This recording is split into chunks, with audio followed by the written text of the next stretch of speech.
Winter season रे को gastrointestinal disease मुख्यतः हुए यूजुअली विंटर सीजन रे कॉन्स्टिपेशन होबार रिस्क थाए किंबा इंडाइजेशन एवं ब्लटिंग रिस्क रही थाए।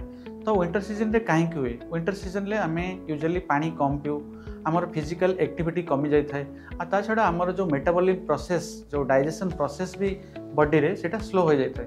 तो सब रिस्क पई एई सब जिनिस पई आमर एई सब डिजीज देखा जाए। तो आपण मानको जानिया दरकार जे विंटर सीजन रे कोन कले एई सब रोग गुडाक सेथिरु आपण प्रिभेंट करेंगे। जमीक आप रेगुलर एक्सरसाइज करेंगे विंटर सीजन में प्लेंटी ऑफ वाटर पीबे कारण ठंडा हो भाविकी ठंडा पानी एवॉइड करने दरकार नहीं पानी पीवा दरकार।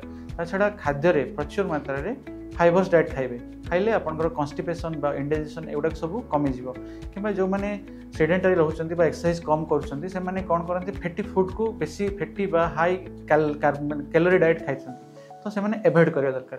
तो यही सब जिनिस कले आपण माने विंटर सीजन रे आपनकर गैस्ट्रोइंटेस्टाइनल जो समस्या अछि सेथिरु दूरै परिबे।